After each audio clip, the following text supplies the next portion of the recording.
Hey guys, welcome to my channel. Today is a very important video for everyone who is going to apply to a university. And it doesn't matter whether you're going to do your bachelor's degree, your master's degree, MBA, PhD. I'm going to talk about 4 things that make your application perfect. Interested? Continue watching.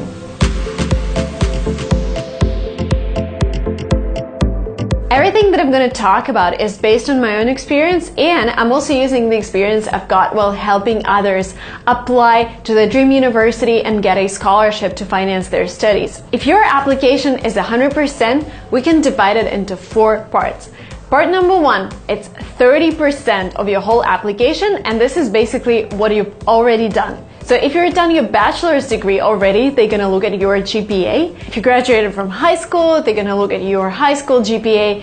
If you've done any course that's longer than 2 years, normally universities would love to see what's your result. Maybe you have a transcript from that course, or maybe they gave you a certificate with a grade. So if you have any course that's longer than 2 years, you would need to fill in your GPA. Also, your work experience, if you've done any internships, if you worked for a company, if you've done any competitions, any prizes that you've got, this is your 30%. Like, this is your past, and this is what makes you unique. Basically, when you're filling your university application, you're gonna have this section where you would need to fill in all of your GPAs and maybe all of your accomplishments. Like, sometimes they would make you list like top 5 that you think are the best. So really, I had like 30 or 40 different diplomas from back at school, and I did like a poets contest or like a singing contest, but I knew that my diplomas that are really related to my studies are probably Olympiads that I've done, like physics, English, maths, whatever, or like publications that are related to my diploma work. So these are the things that you want to highlight, and you're going to highlight them in your application, and you also have your resume where you're going to talk about all of your accomplishments. There are a couple of questions that I get regarding this section. Question number 1, Marina, what if I don't have anything? What if I just graduated from high school and that's it? I would say if you still have time before your application, think of doing an internship or maybe taking part in a conference. Because if you are targeting top universities, if you are looking to get financial aid, those universities are really looking for specific people. They're looking for achievers, leaders. So if you're just coming with, your average GPA, average exam results, that might not be that impressive. So if you still have time, if you still have like a year or 2 years before your application, really take this time and try to do something that you really love. Like, if you want to become an actor, why not start a YouTube channel? If you want to work for a big company, why not start as an intern in a local office of that company? Like, there are so many ways that you can show that you're interested in the topic, and these are some of them. Second question, also very common. Marina, what if my GPA is very low? What if I didn't like the major I had during bachelor's, or maybe I hated high school and my GPA is like not impressive at all? Are there any chances for me to get into a top university? Something that you should remember is that some programs would tell you, hey, out of 4.0 scale GPA, we would only accept those whose GPA is 3.2 and above.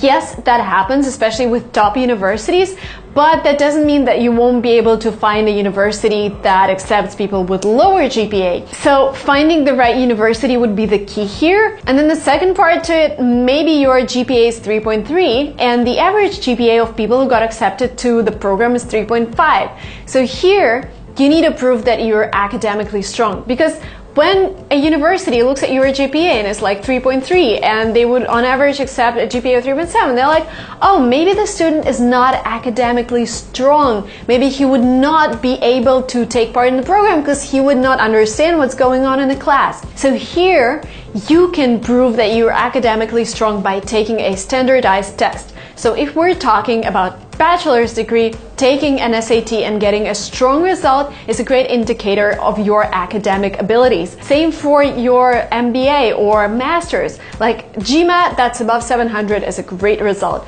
GRE, that's about 320 is a great result.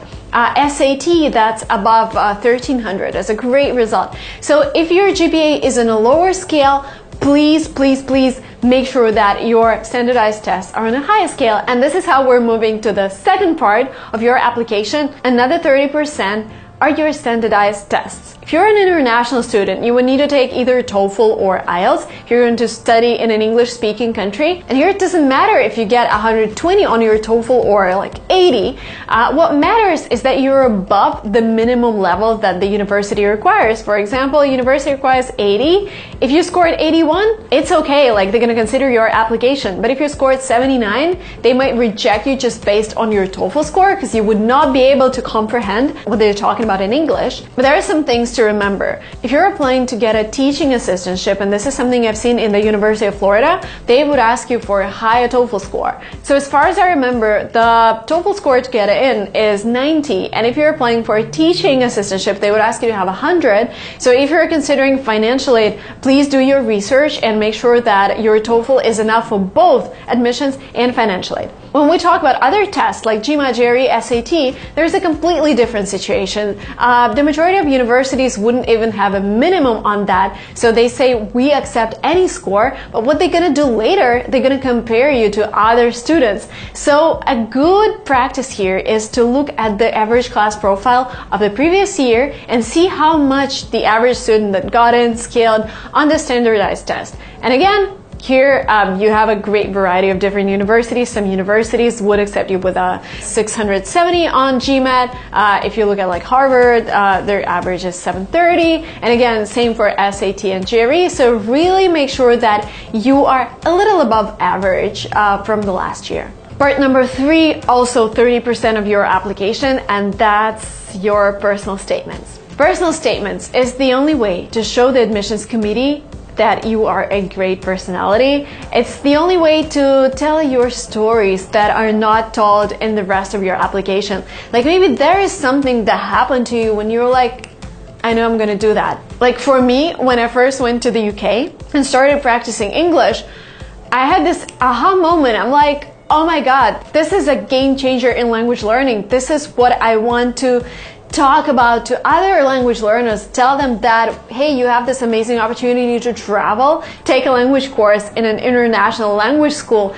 and really brush up your skills. And I was like, oh my God, I want to connect my life with it. So if you have this aha moment, talk about it. Like this is your chance to tell about that in your application. And again, there are so many similar personal statements. Oh, I want to succeed in my life. I want to become this great leader, blah, blah, blah. But what the admissions committee is looking for, they are looking for unique stories and they're looking for your personality. So don't try to copy the personal statements that you see online.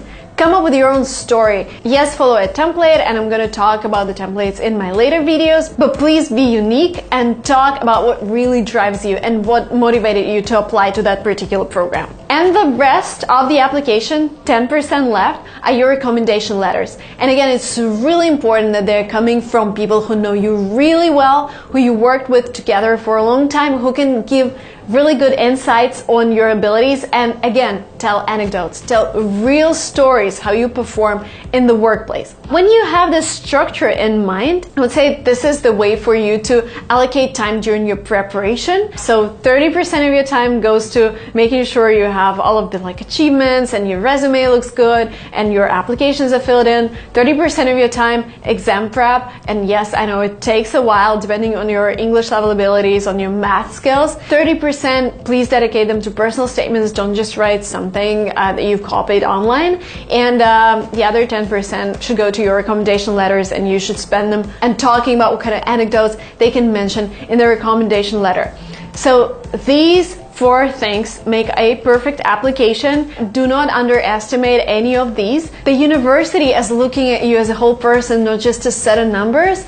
So don't underestimate personal statements, don't underestimate your resume and recommendation letters. That was it from me, guys, for today. Please don't forget that if you're writing a personal statement and you need somebody to correct it or check it, there's Fluent.Express, where native speakers check your English text in real time. Please let me know down in the comments below which country you're applying to. Comment down below with the country. If you're not yet subscribed to this channel, hit subscribe, and I'll see you in the next videos.